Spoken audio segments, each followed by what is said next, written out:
What's up, my people? ¿Qué pasa, mi gente? Welcome, bienvenidos to another episode, otro episodio de Hoy En Día TV. I am your host and producer, Yessie Rodriguez. And as you can see, I have the amazing Nadine Barn, entrepreneur, author, etc., actress. She does everything like I do. So, hey, that's why we vibe so well, because we are aligned. Yes. How you doing, my dear? I'm doing well. How are you? Happy Thursday. Yes. Happy Thursday. Woo woo. Yes, I am doing great. I can't complain. God is good, blessed, booked and busy, right? With a lot of things going on, I guess. With everything I have going on.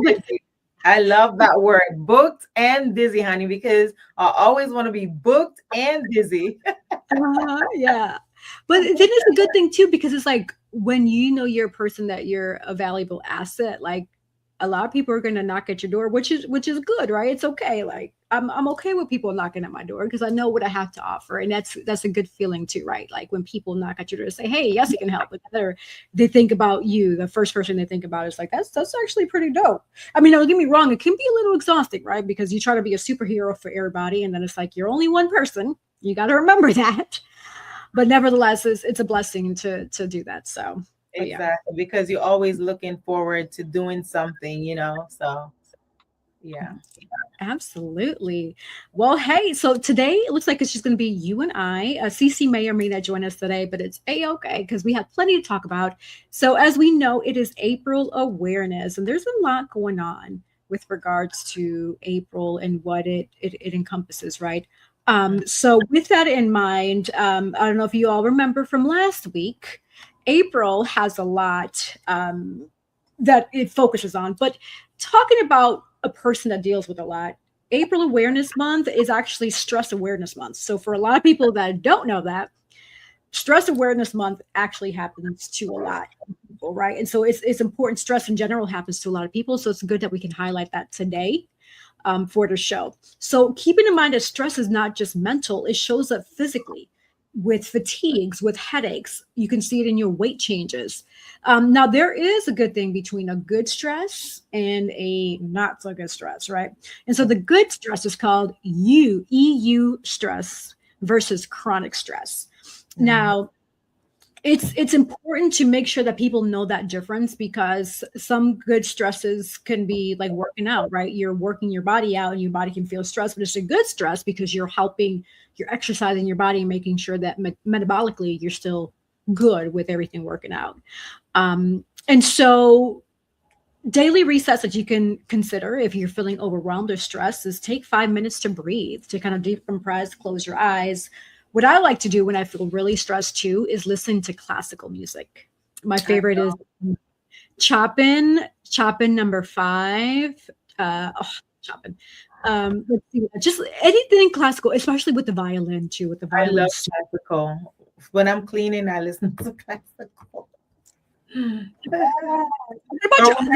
just want to relax and just, you don't want to hear that. I call it, yaga music. What's yaga music? Enlighten me. What is that? It's just my word I made up for like music, like, the dirty reggae or the rap or none of those music. That's what I just... I got you. So that's more like the Jamaican reggae vibe. I just call it, I want to listen to that yaga music. I love it because it's really cool, Nadine, how reggae and reggaeton sound very similar, right? Because reggaeton derived from the reggae, right? And then they just added the extra oomph between adding extra beats that sound similar to like a merengue or salsa. So that's really neat. For reggae, it's pretty dope. I like reggae music. It's really like relax. You can kind of vibe to it too. So yeah. I mean, there's the music nowadays is, I don't even know, child. I don't even listen to that yaga anymore. Yeah, well, I just call it garbage. It's just garbage music. Like the music today, not reggae music. Reggae music's dope, but it's like the music that we hear today when they're rapping really fast and I have no clue what they're saying. And then when you do have a clue what they're saying and you listen to the words, it's like that doesn't even make any sense. Like what? ¿Qué tú dices? Yo no te entiendo. I don't know what you're saying. No comprende. all. At all. Talking about that, you had mentioned in one of our group chats this patois. You guys show me some patois. Oh yeah, I will. Okay. All right, cool. So we can start talking patois on Hoy En Día. People are gonna be like, "What are y'all saying?" Like, yes, I'm speaking patois. It is so cool. I was on set and the young lady there, she's Korean. She was teaching me Korean, and it was so dope. I just like, love to experience different cultures. So she was just sitting there and telling me and teaching me the enunciation, and I was just like reciting it to her. And she was like, very good, very good. Yeah. And she speaks patois, or what does she speak? Oh, Korean. Korean. That is awesome. And you at one point were stationed in Korea, weren't you? No, that was Japan, but I've visited Korea. I've been to Korea. Gotcha. Okay, thanks for clarifying that. And I'm sure Japan. I want to go to Japan. Japan visually looks beautiful. It is beautiful. I think you should go during like cherry blossom season, like April, May. That time it's beautiful. Beautiful. Is it? Oh, well, you're definitely going to have to go with me since you're very familiar, because I don't want to be caught off guard, like not knowing where I'm going, what I'm doing. I'm like, okay, because you've done that, and I'm like, Nadine, let's book a trip here to Japan real quick, and yeah, that would be so much fun. Then we could have an Hoy En Día session out in Japan. Right. Yes. Okay, so quick question for you, Nadine. What's something that you used to tolerate that you no longer allow in order to help you with your peace? Boundaries. Ah, okay. I like that. So tell me more. So, sometimes, family, friends, relationships, sometimes you have to, sometimes you give so much of yourself, you just have to draw the line with your boundaries, because sometimes if you don't, then it will just draw you back to a place where you don't want to be. So you just got to cut your boundaries. I like that. And I agree with you. I've done the same for my peace as well. Mhm. With me, I'm the type of person, being a water sign, and I've recognized this in myself, that I give people too many chances. And I've realized that a lot of times they can step all over me. And so I told myself, I'm like, I'm getting older now. I have to protect my peace, and similar to what you're saying, and create boundaries. So what I do is I actually have like the last talk with them to say, hey, I'm going to slowly start pulling away. Right. And this is why. Because I'm not one of those, how people just like cut you off and you have no clue what you did. And it's like, well, wait a second. Like, I'm not a mind reader. Talk to me. Like, we're adults. Let's talk. Right. And With then me, but right. then if I talk and talk and talk and talk, and you're still doing the same thing, and I'm still talking, and we're not aligning, then it has to come a point after like the 100th conversation to say, hey, that's insanity. Right. It's like, but with me, like I said, I tell people, I say, I respectfully, this is how I'm feeling. I'm not sure, this is not vibing anymore. So maybe it's best that I give you your space, you give me my space, and that way we can move separately. Right. And I've done this with family, because it does get exhausting. Right. It does get exhausting, and you try to pour your heart and soul. But I'm not one of those that I'm going to leave you in the blind. I'm going to tell you, because I want that to not only help me, but also help you, because that's how people learn and grow. Because again, we're not mind readers. Exactly. What may affect trigger one person may not be the same for you. And so it's always best to have a communication, even if it's closing the gap communication, so that people can understand the why of what you're feeling. Right. So what are your thoughts about that? Oh yeah, perfectly. You said it. You right spot on. And another thing too, I'm not going to argue with anybody, because my block game is very strong. And just like you said, we're getting too old to be caught up in the shenanigans, the arguing, and the miscommunication. Like, we're adults. Let's talk about it. And if we don't have anything to say, then deuces. That part. What I mean? So I'm not, in this day and age, I don't have the bandwidth to be sitting and arguing with adults. So leave me alone. I'll just block you. I don't have time for the shenanigans. I agree. And I've encountered individuals who misinterpret what you say or mean without wanting to clarify, right? So for example, if I joke around and say something and then you interpret it a different way that I intended, as a true, healthy, respectful friendship, we should be like, hey, Yessie, or hey, Nadine, what did you mean by that? Versus like, why did you? Whoa, let's stop it right there. Exactly. We can respectfully have a conversation, we can respectfully clarify, because again, we're adults, we're not little kids. Mm-hmm. Not I agree. everyone has that intention to be negative or toxic towards you. Have you experienced that? I have stories for days, honey. Stories for days. So it boils down to communication. Again, if you have your so-called friend, you're supposed to know the ins and outs about your relationship, your friendship, you know what I mean? And you should be able to talk about it. And if you're not able to talk about it, then why are we friends? I mean, we should be able to have like an open dialogue. Yeah. Right. Yeah, and how that correlates to our conversation that started with stress is because that can add unnecessary stress to people. So tying it all back in for the viewers and listeners, just a reminder that that can have a negative impact or negative stressor on your Mhm. life. And you just have to be mindful of that. So I love that you set boundaries. That's beautiful. Right. Awesome. So then next we're going to highlight Autism Acceptance Month, not just for the awareness piece, but more of acceptance and inclusion. So autism, as many know, is a spectrum, not just a one size fits all experience. And so the importance of representation is making sure that people are educated and informed of what that really means. So what's one way that we can be more inclusive in everyday spaces without even realizing it? Like, what would you say how we can be inclusive? Because even I've encountered adults where I can tell, like, oh, that person may be in the spectrum, and that's okay. Like, and you can pick it up on their personality, who they are, how they move, right? So, have you? What's one way that you feel we can move more inclusive in everyday spaces without even realizing it? Um, you oh, there she is. I was just giving Cece the link. As far as that, as far as you talking about specifically about autism, Yeah, autism, or in general, where as it relates. like basically getting involved, knowing the different organizations or because I had a family member who was autistic, so that hit Hmm. near and dear to my heart as well. So I mean, but she wasn't in a facility. Family member was taking care of her Okay. until she passed. I'm sorry to hear that. And so what was it the person died because of old age, or it was just something that unfortunately I think she just reached her time. She was like 32, and she was well taken care of. 32 is really young though. I'm sorry to hear that. Oh gosh. Mhm. Oh gosh. And just a quick note, welcome CC to Hoy En Día TV. Yes, Dr. Hey, chicas. Hello, hello. We're excited to have you. We're highlighting April Awareness Month, and we just had a deep conversation about friendships and boundaries. And now we're talking about the Autism Acceptance Month and the spectrum.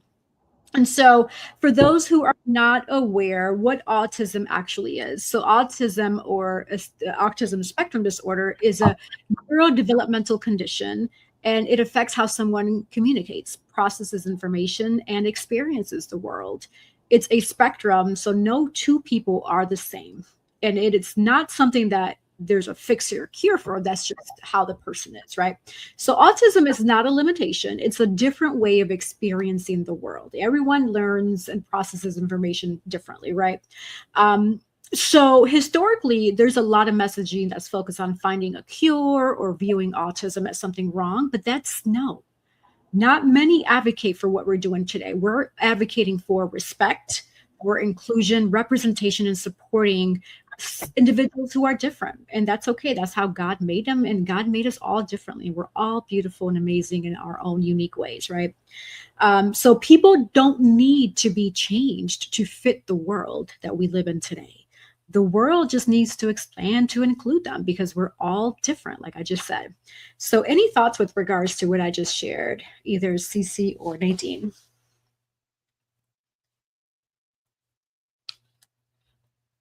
Okay. It's interesting that we talk about, the word inclusion a lot. And I think it's like a trending kind of word just for the era in which we're in. Because when you're unique, I love what you said, we are who we are, and we don't have to change, right? To try to fit other people's narratives and those types of things. So I count myself as one of the ones being exclusive right? Just kind of being my own self, my own individual, my own identity, I should say. And not trying to conform. I know everybody wants people to be included, but I'm for, of not. A lot of times the big circles, with people and stuff like that. A lot of those people, it's like the blind leading the blind and everybody's falling into a ditch, right? And so those smaller circles, right, is like, the more niche, more, I'm not going to say authentic, but they are unique. And typically the smaller circles, those are the ones that are typically kind of ostracized and put out there and that kind of thing, because we are kind of drumming to our own beat and stuff like that. So the whole thing with like the inclusion, I'm not really on that whole bandwagon. I think people should be represented and seen. I think people more, they're needing to be seen and heard versus being included. Because when you feel seen and when you feel heard, right, that just breaks barriers, right? And that also changes, the people, how they see their own world, and seeing that, hey, okay, people hear me, they see me, they respect my decisions or whatever the case may be, even though it may be different. But I heard what you guys were talking a little bit earlier about autism and stuff like that. And for those people, that are autistic, just depending on, because I know you said there's a spectrum. I know we talked about this, I think, on a different show. Just knowing that spectrum of where people are at within that autism scale is huge. It's huge. And I think those are some of the most unique people there are. They fascinate me, the way that they see the world, the way that they think, and it teaches me stuff every day. Because I know some autistic people and have dealt with some autistic children and things of that nature. Even my son, my eldest, he's on the spectrum, but the way his mind works, right? The way he sees things, the way that he talks, I love it, because it's like, for me, it's genuine, it's real, it's exclusive, it's unique, and it just kind of opens up my mind's eye to help me to be able to see the world a little bit differently, in a way that I might not have seen it before, when I'm kind of on that bandwagon with everybody else, so to speak. So that's my little 2 cents, y'all. I love that. Thank you so much for sharing that. I appreciate that. And with that note, we're actually going to go on a quick sponsor break. And when we return, we're going to have way more to talk about. So don't go anywhere. We'll be right back with Hoy En Día TV. At Cab Zenza, we believe beauty is a ritual, not just a routine. Rooted in intention and inspired by nature, our skincare is crafted to nourish more than just the skin. It nourishes the spirit. Every jar is made with purpose, because when you flourish inside, it shows on the outside. Cab Zenza's isn't skincare, soul care. From the moment that I put this Cab Zenza on my skin, it feels most amazing. As you can see, it has your skin glistening, it's moisturizing. You too should get Cab Zenza. Luxurious body butters. A bold builder of people, purpose, and platforms, Girls with Gigs helps high performers and those desiring to achieve more shift mindsets and activate purpose. Whether it's career or leadership development, personal branding, or knowing your worth. In the job market, transformation has never been closer, because this is where purpose meets action and dreams become destiny. Book your free consultation today at www.girlswithgigs.com. Are you looking for the perfect shirt for that special occasion? At Collective Custom Wear, we bring your vision to life. From weddings, family reunions, anniversaries, or casual outing with friends, express yourself with your unique style and leave a memorable mark. Order now. Our custom shirts are designed just for you. Yes, as we know, we have custom shirts. So if you have a wedding, anniversary, birthday party, bridal party, etc., let's say corporate event, get your custom shirts made with Collective Custom Wear. Also, Cab Zenza, regardless if it's spring, summer, fall, winter, always hydrate your skin, because your skin is the largest organ in your body. So make sure to invest in Cab Zenza, and it also makes great gifts. So if you know somebody who's having a birthday, an anniversary, etc., even the holidays, even though December is like far away, it's wise to start, buying the gifts now, so you don't have to wait last minute. I'm just saying. Anywho, so invest in some Cab Zenza, right? Also, purpose. All of us are here on purpose, but what is your purpose? And if you don't know what your purpose is, reach out to Dr. CC, the actionist. She will get you aligned with your purpose. Yes. All right. Yes, lovely. So I have other things to say with regards to April awareness, but I want to give you all the spotlight to see what you want to talk about. Did you come across a post or a video or anything within what's happening in our world today? Nadine, let's start with you to see what you have, if anything. So it didn't even dawn on me to even jot it down. I came across a lot of posts that I wanted to talk about, but right now I'm drawing a blank. So if it come back, I will bring it up. Oh, it's okay. Yep, no problem. Cece, what about you? Well, I just found out we had a well, I didn't just find this part, but we had a performance today with my son. That's why I'm a little bit late, y'all. And he like did the whole musical at school, this performance. It was so beautiful. And my kiddo, he was like in he was James Bond. So they were all dressed up, the kiddos and everything. They look so cute. They sing all these songs, and it was really amazing. And the thing is, like, I was supposed to be checking him to make sure that he knew the songs and all the stuff, but he wouldn't let me do anything. And I was like, I don't know if you know this music. I don't know if you're going to go out there and make yourself, embarrass yourself, or what. I need to see what you're doing. He wouldn't do it. He's like, no, it's a surprise. You're going to see me at performance day. And I was like, oh no. And I was so scared, but he knew all the words. He knew all the moves. He knew all his lines. It was totally amazing. So that was really, really wonderful. But when we were leaving, my husband had mentioned something about Hyundai, and I'm not sure if you guys know it or not, and he said he had a friend go in and purchase a car, but Hyundai is selling their cars at 0% interest for the life of the loan. There's only one car. It's one type of car that they're doing like that. And I was like, this can't be correct. You know what I'm saying? So I was like, how can they do that? Because if you're not charging interest and you're not making money. So then it made me to start thinking, and I was like, they mark those cars up anyway. So even when they sell you those cars, you know what I'm saying? They're already making some money, The interest is just, I guess, the icing on the cake. But go out, y'all, and check out Hyundai. You're getting that car. It's not all the cars, but it's one specific car. You can go out and get your 0% interest for the life of the loan of the car. They should have you do a commercial for them, Cece.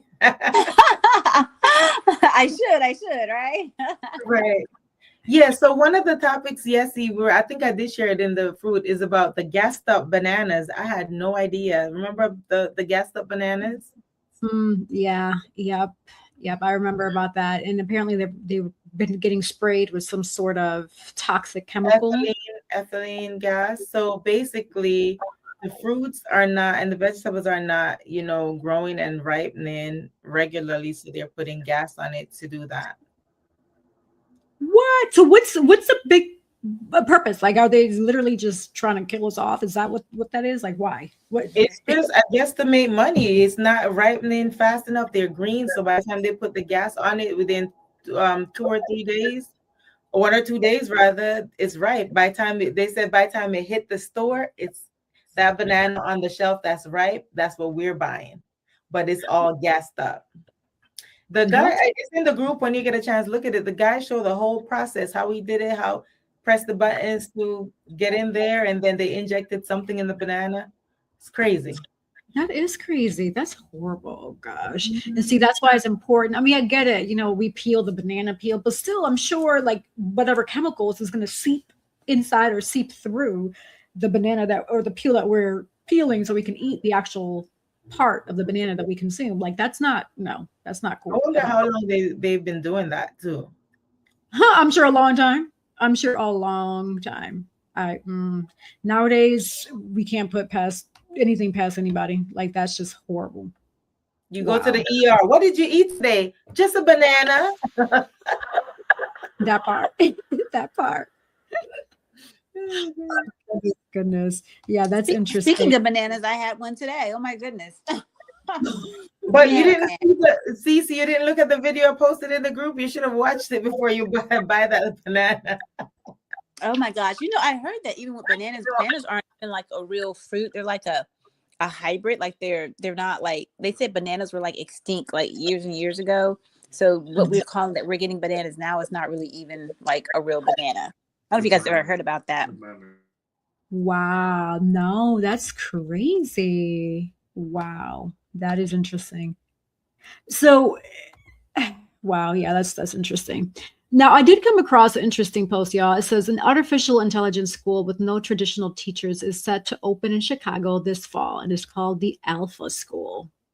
So I did some more research because according to the post under Black Millionaires, which is, it looks like it's a credible, it has a little check mark next to it, has been verified as a credible source. But when I read that, it really caught my attention, especially as a parent. And I'm bringing this up because, Cece, I know you deal with kids, and even Nadine, I want to hear your perspective once I read this as well.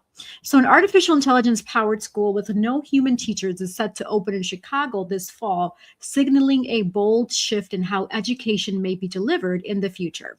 Reported by Block Club Chicago, the school will rely heavily on AI systems to guide student learning, replacing traditional classroom instruction with adaptive, personalized technology. So instead of teachers leading lessons, students will interact with AI-driven platforms that adjust in real time to their pace, strengths, and weaknesses. The goal is to create a more individualized learning experience where each student follows a customized path rather than a one-size-fits-all curriculum. And its support staff will still be present, but their role would focus more on the supervision and the mentorship rather than the direct teaching. Now, this model reflects a growing trend in educational technology where artificial intelligence is being used to enhance in this case, replace traditional teaching methods. That's kind of concerning. Okay. Proponents argue that AI can provide more efficient and tailored instruction, while critics raise concerns about the lack of human interaction, emotional support, and the broader social development that teachers provide. As the Chicago School prepares to open, it will serve as a real-world test of whether AI can fully take on the role of educators. Its success or failure could have major implications for the future of schools across the country. So I did some more research just to get some more clarification on, is this true, right? And so based on my research, I used my handy dandy Alex. Shout out to Alex. Alex did admit, he's like, this is partially true. So what I just read is partially true. So what Alex is saying here is there is a real concept behind this called the Alpha School, and versions of it already do exist, especially in places like Texas, which I had no idea. There are plans to expand into cities like Chicago, but there's a big but that he's bringing up here. It's not a school where zero adults or no human support, which is what we just read, right?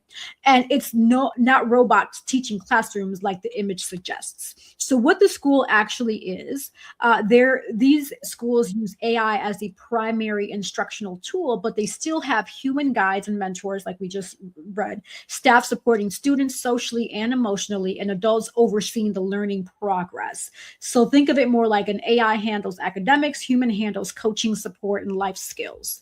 And so how learning works, students spend about 2 hours a day on their AI-powered platforms. The AI adapts in real time to their level based on where they're at.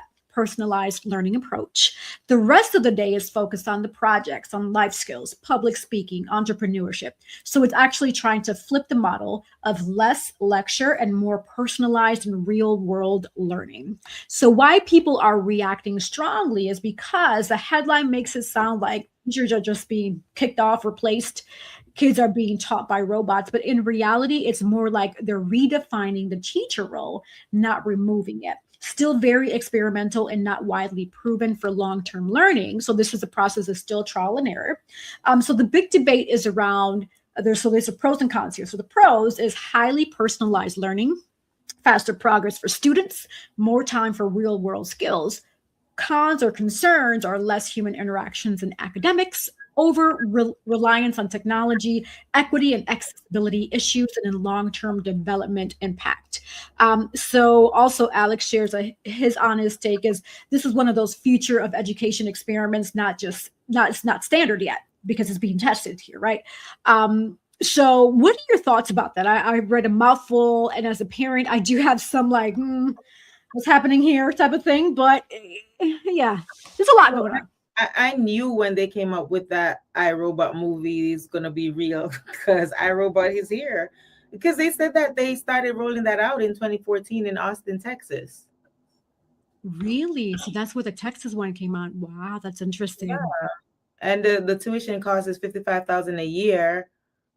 55,000. Oh my Jesus! To get taught by a robot? Okay, I got you. And they're rolling it out to New York and California before coming to Chicago. This is very interesting because when you look at those states, New York, California, Chicago, these are a lot of states that are struggling financially with cash flow, right? And so in theory, concept, yeah, okay.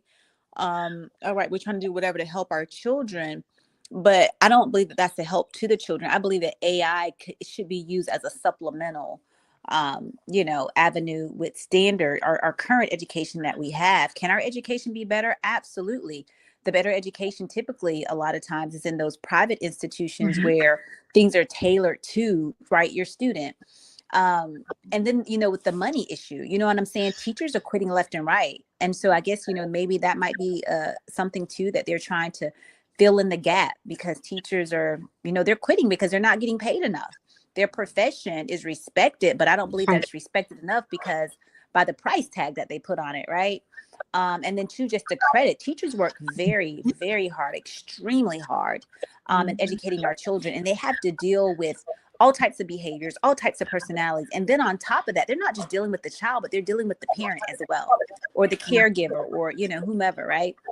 So this whole AI thing, I think that's going to really hurt children. And the reason why I say, and I know it's going to hurt children, my husband and I was discussing this, is because, when COVID happened and everybody was, almost everybody was forced to wear the mask because we didn't wear the mask. I was like, nope. But anyway, little ones, right? The little kiddos, with speech development, right? When children are learning language, even like with babies and stuff, they watch your mouth, right? How your lips form, how you're pronouncing, and all of these things, and enunciating different types of things. And so that was like a detriment, even to like the little pre-K kiddos and also the kindergartners and stuff like that, right? Like these young kiddos, pre-K, that's developing their language.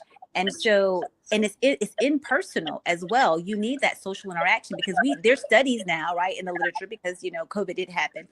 And now studies are now, articles are being published about this, where it was detrimental to the socialization of children, where it was detrimental to the speech pathology of a child and things of that nature. So, I can commend them and say, hey, give you a hand clap on, what they're trying to do, but I don't think that this is beneficial for any human. Human beings were made to be with human beings, not with computers, right? We're to use these other tools and resources and devices as a tool, as a supplemental, right? Not to be the primary, right? It should be tertiary, even, I believe, with these types of things. So, with states, pushing out this whole thing, I believe they really need to look at where is the money going, right?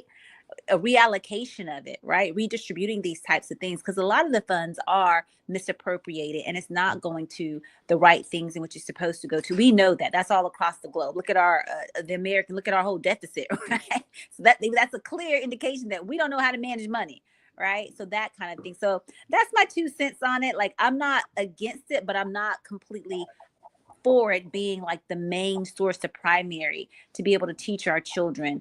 And then think about like the screen time now that parents are having issues with their children being on all the screen time. So now you're going to have that in their school for 7 hours a day. Like, that's a lot. That's a whole lot.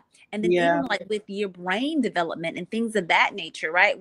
There's studies out there, right, that shows all of these things. So like I said, I think in theory, a good idea. As a supplemental, aid, absolutely. But as a primary, absolutely not. So you mean to tell me that they're already not paying teachers enough money, and now you're ripping that away from them? They're not going to be getting paid anything, so they're not going to have a job. They're going to have to look elsewhere, you know what I mean? So, and then like you said, where's the money going? Because if you're charging, is that for each student $55,000 for tuition? Oh, I'm certain that's for each student, because even now it's stuff, butts and seats, as we call it. Children are all a paycheck to the public educational systems. So I can almost guarantee that's $55,000 per child. Excuse me. So is this going to be in the public school, or is it just private school, or all the schools? You talking about for the robots, for the AI robots we're talking about? So it sounds like, so from what I've read, that's it's right now it's in the infancy stage where certain areas are adapting to it. So like hence Austin, Texas, like you shared earlier, they implemented that in 2014. And then Chicago is also starting to implement that with the Alpha School I shared with you. So different states, it looks like certain programs pertaining to AI is starting to kind of adapt, but it's still very early. So they don't know really, they don't have data to prove like an AI can be more effective as a teacher, so to speak, than actual human.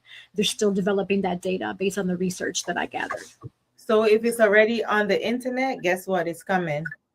Oh yeah, absolutely. Oh yeah, absolutely. But CC made some great points. I do agree that it should be shifted, where there's still that human interaction. There's still the teacher leading the class. And then for those who need extra support, okay, you can have one-on-one time or 2 or 3-on-1 time with the AI robot, because the AI robot is, the mind's like, so they should be able to help you in speedy finger, just snap of a finger. You should be able to get the support you need. But I agree, there still should be human interaction. There still should be that emotional support from a human leading the classroom and not a robot. So, no. Ooh, that's interesting. As a parent, it's like, wow. And that's why I'm deciding to homeschool, because there's just a lot of shenanigans that just boggles my brain. I'm just like, I don't understand. But hey, who am I, right? Yeah, I agree. Yeah, homeschooling would be great. It's going to be interesting to see how it's done, how it's actually done. And then, my other concern with the AI is, emotional support. Like, it can't really read a child. Like if the child is having a bad day and they're just on this computer doing this AI, how can there's no emotional intelligence. This is a computer, right? So I can see a kid come in a classroom and can see them and see their shoulders are kind of slumped and their head is kind of down. I know something's going on. It's going to trigger me to ask questions. This AI can't do that. You know what I'm saying? The kid could be feeling sick or something. You know what I'm saying? Like, what are the parameters that are in play? I mean, there's so many questions that I have, because if I have a kiddo in my class and their head is on the desk, I'm like, hey, are you okay? Do you feel okay? How is AI going to be able to assess that? There's so many, there's so many components to this. Yeah. iRobot, I'm telling you, iRobot. Well, hey, we will definitely revisit this topic, I'm sure, either this year or again in 2027 as it evolves, because I agree with Nadine, it's here and it's not going anywhere. I mean, we already seen it in Texas and Chicago, and I'm sure other states are going to slowly start adapting to that. So, yes. Well, let's shift the narrative a little bit. Let's highlight some heroes here. So, everyday heroes, we have a Michigan tornado shelters. So, during a sudden and dangerous tornado outbreak in Michigan, people nearby had very little time to react because, as we know, tornadoes move fast, right? And like fast. I don't know if you all ever seen, well, I'm sure y'all seen like the movies Twister and all that. So it kind of gives you firsthand experience of how that looks. I hope nobody here has experienced that, because from what I hear from people that have experienced tornadoes, it's scary and catastrophic, similar to hurricanes, right? So a restaurant worker stepped up immediately when the warning hit. And so instead of panicking or focusing on only themselves, they quickly recognized the danger, opened access to a safe shelter area. And so what those are considered is whether it be a basement or a reinforced space that has no windows and it is shut. And then guiding dozens of people inside, not just customers that were there, but anybody who needed help. And so in total, this individual helped 50 people who were brought to safety. Now, why is this a big deal? Was because this wasn't about helping out. This was a life-saving event. You saved 50 people from a catastrophic situation. So typically what happens in moments like that, most people tend to freeze. The communication gets chaotic. They get frazzled and start yelling and screaming. Fear, confusion, right? But this person said, no, I'm going to not do that. I'm going to take control. And so he did, calmly, made fast, smart decisions, and then was able to help others along the way. And so what happened next? So everybody who sheltered, thankfully, survived. And after the storm, people were able to reunite with loved ones. Emergency crews can focus on the damage instead of the casualties.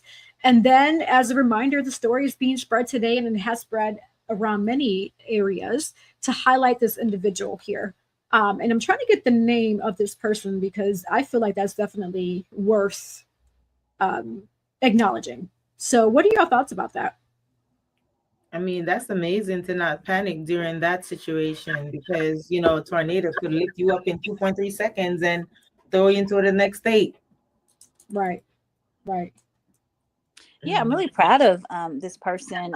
It takes a lot to stay calm in situations like that. You know, quickly mass casualties will begin to present themselves from these type of catastrophic storms and things of that nature. So the fact that he was able to remain calm, you know, had his wits about himself, and to be able to help people, that's really great. You know, in the military, you know, we're trained, and even like firefighters too, where our emergency response personnel, they're trained, you know, to try to stay calm in situations like this. And sometimes it's very difficult, especially like, you know, because everybody is different, right? Everybody is different. And it's hard to stay calm in some of those situations. You just don't really know how it's going to pan out. You tell yourself and you train and you're like, yeah, I'm going to make it happen. But when it happens, you know what I'm saying? That's always a different story. So I take my hat off to this person. Say bravo Zulu, because, you know, for a job well done and able to save lives of humans and not be afraid. That shows courage, right? The only time courage can really happen is when you are in the face of, you know, fear, you know what I'm saying? And stepping up in situations like this, because a lot of people, and people do, you know, they run from situations like this, and everybody's kind of looking out for them on their own selves. So just to see this guy's heart and to see that he was a servant leader, you know, in this, you know, he really demonstrated servant leadership characteristics and things of that nature. So I'm proud to hear this happy, heroic, you know, story. I hate that the storm happened, but just to see that somebody stepped up, that's always good. Absolutely. Yeah. Even if you're not trained, you know, you don't know how you're gonna act in an emergency situation. Yeah, right. Absolutely. And so just for clarification, because I misspoke, I assumed it was a male, but it was actually a female. So hey, Even better. Right. Mackenzie. So shout out to Aubrey Mackenzie. She is a restaurant manager at Applebee's in Three Rivers, Michigan. And this actually happened March 6th. So a month and 2 days ago, this happened in Three Rivers, Michigan. And she became the hero during a sudden EF2 tornado. And so that's when she quickly recognized the danger. She helped the 50 people. Like, that's impressive. And this tornado had winds up to 130 miles an hour. So a lot of buildings were damaged, destroyed. But because of her heroic efforts, not a single person that she helped was hurt. She did the right thing. Like, that's amazing. So shout out to Aubrey. Yes. Great work. Also, I'm going to highlight another hero, but this hero, unfortunately, didn't have the best ending, right? And you all may have heard of this. The hero dad, Ryan Jennings, was what happened during a recent family vacation in Florida. So Ryan was at the beach with his kids when suddenly two of his children got caught in a rip current, which is extremely dangerous and can pull you out fast. I pray that no one ever gets caught in rip currents because they look dangerous and they sound very dangerous too. So without hesitation, he jumped in to save them. And this is where it becomes heroic, but also tragic, because he was able to push his 12-year-old son into safety. So push him enough so where he's able to get back on land. He held his 9-year-old daughter above the water, keeping her alive until help arrived. But in doing so, he used up all of his strength that unfortunately got the best of him. So he was found unconscious. He was pronounced dead. Thankfully, his kids survived, but that's tragic. Like, even hearing that. Wow. And then it looks like his wife was on the beach watching. She's also pregnant with their 4th child. So this is tough. What are your thoughts about that? That's I don't even know what to say. It's heroic, and at the same time it's painful too, but at least, you know, he saved his children before that happened. And for her, you know, his wife to be pregnant too, I can't imagine how she's feeling. Right. Yeah. So that's heartbreaking. Can you imagine you saving your children or saving somebody else? And I know that's when I read this, it got the best of me because I'm just thinking like, these poor kids are not going to grow up with their father, right? And now, and especially the fourth child, not even ever knowing who their dad is because of this tragic situation. And yes, it was a heroic situation because two of the kids were able to be saved. But it's like, wow, like that's tough. But I will say this, as a parent, it's one of those things like being mindful too. And I wasn't there, so I don't know. I'm just speaking from when I go to the beach with my son. I'm mindful. I look at the waves and the currents and say, hey, do I want my son to get in here? Because this looks dangerous. Like I already have my red flags popping up and the alerts knowing like, is this a good time for him to get in the water? And so I'm wondering why this didn't happen on that day, right? Why the kids were still allowed to go in the water, or did it just happen unexpectedly? That's still a question mark that I have in my head there. So did he drown, or you said he was exhausted from, everything he was doing? So how did he die? So from what is being described here is he was holding his daughter up, but with the rip current, he's trying to use up his energy, holding her up, still, I'm sure, ingesting water. So by the time help finally came, his daughter was good, but he was exhausted from like trying to manage being in the water, holding her up. Like it's from what I'm reading here, this was just a lot going on here. So wow. So yeah. Mm-hmm. Yeah. So yeah, it's just one of those things. Whew. Cece, did you have any thoughts about that before we shift topics? I have another question. How do you know if there's like a rip current in the water? How can you detect that? So that's the dangerous things about that. I mean, you don't know. So with rip currents, from what I know, and let me make sure, like they're the waves. Like when you go to the beach or you see the waves kind of splashing up really high. That is what I've been told is a rip current. But when they happen, there's a good question. So let me do some research here. Fast moving. And one thing I do know about the zip ties, those rip ties, is like you don't try to swim against it. Like you just kind of go, because you're going to get tired out, right? Because it's so strong and the forceps is going to be pulling you. So they just say try to kind of just roll with it until you can kind of come out of it. But yeah, definitely pull it up there, sis, and see, And you know what? We actually saw some rip currents when we went to the beach recently, Cece. So apparently they're the waves that you look at and they look calm. But if you go walk in there far enough, it's going to drag you in. So it's like there's a narrow path. From what I'm seeing, there's a narrow path in between the waves. I don't know if you could see that on my phone, but it's like a narrow path in between the waves.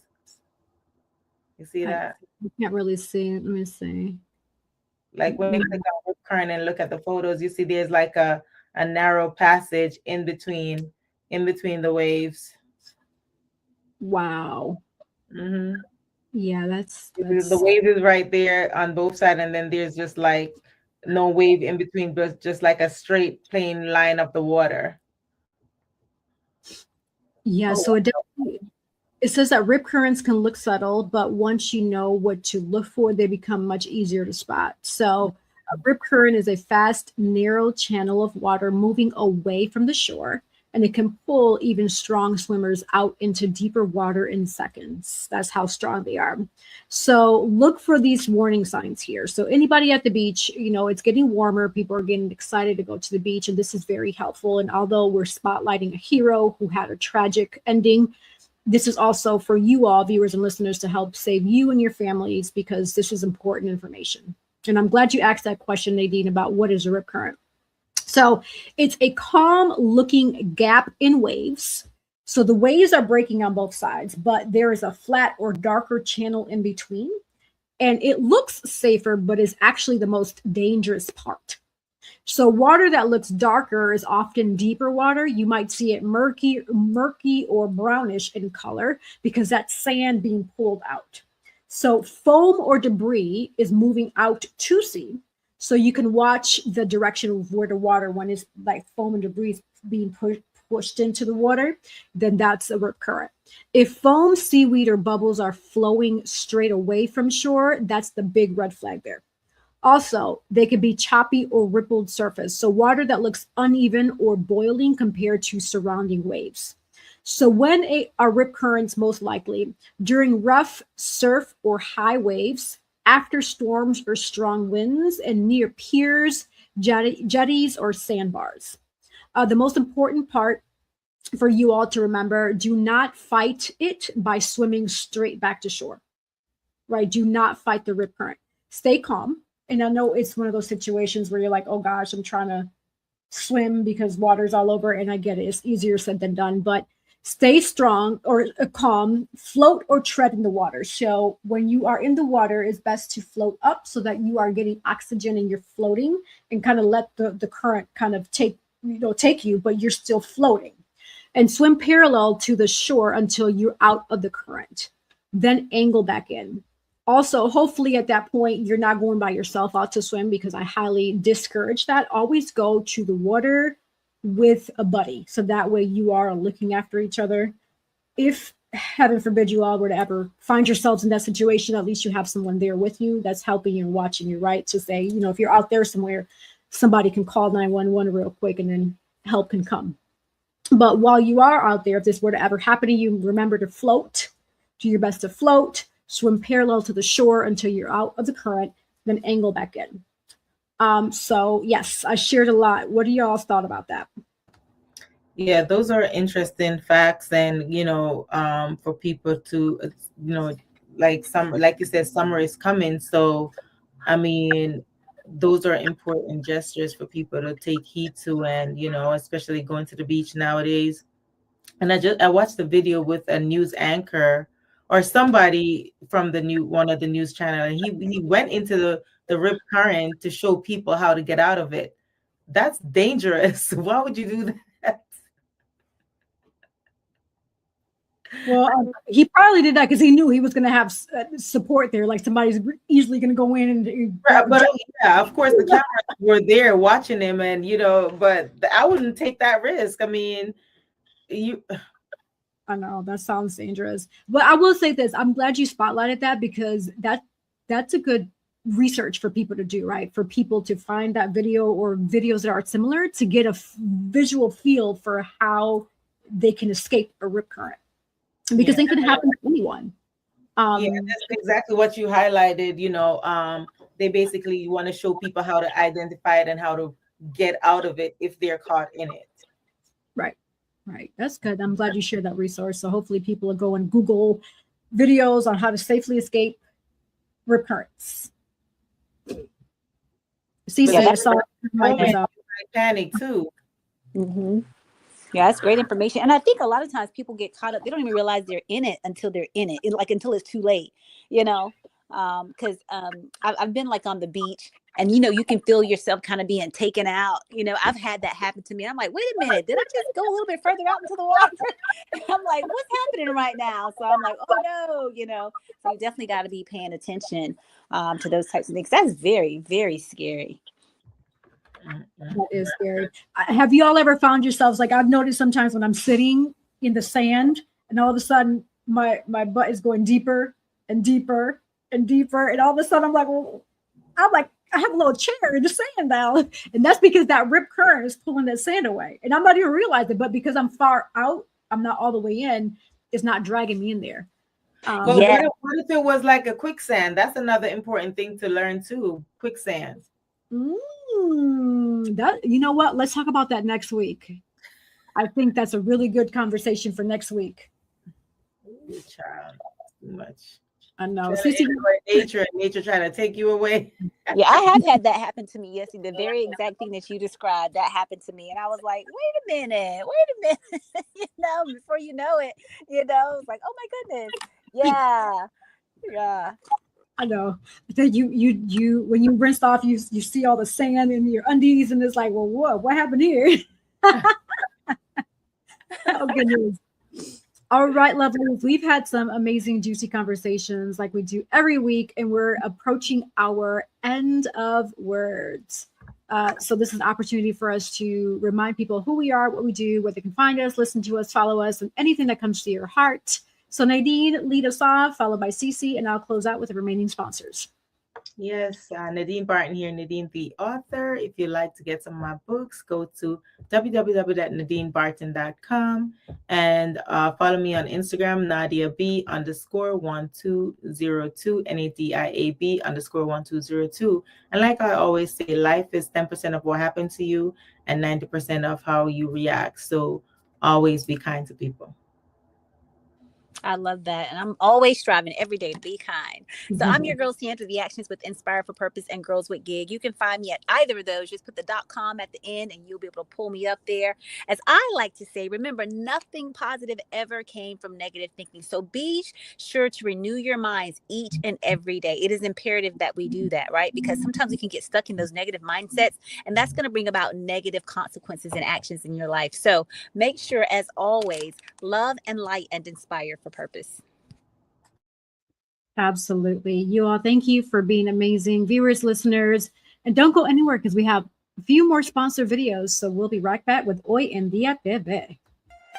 Dream, explore, discover with Nadine's Travel Oasis.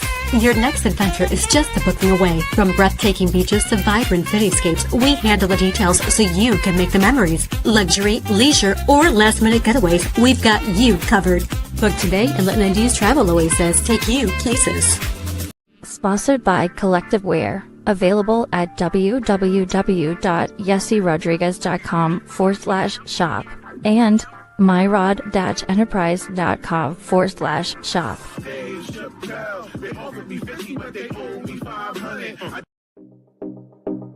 Sponsored by Divine Beauty and Accessories.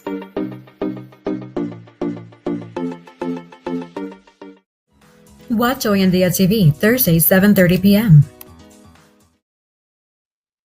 Yes, thank you to our sponsors. We have Collective Wear, also Divine Beauty and Accessories, and Nadine's Travel Oasis.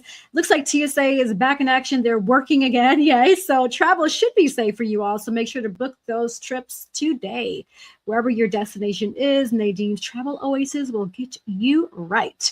Yes. Also, big thank you for supporting us here visually on Facebook, Instagram, all of our different channels, whether it be Spotify, Amazon Music, Samsung Music, the whole list. For those who want to know what that list is, just go on my website, yessierodriguez.com. On the upper left-hand side, you're going to see the drop-down that says Hoy En Día TV.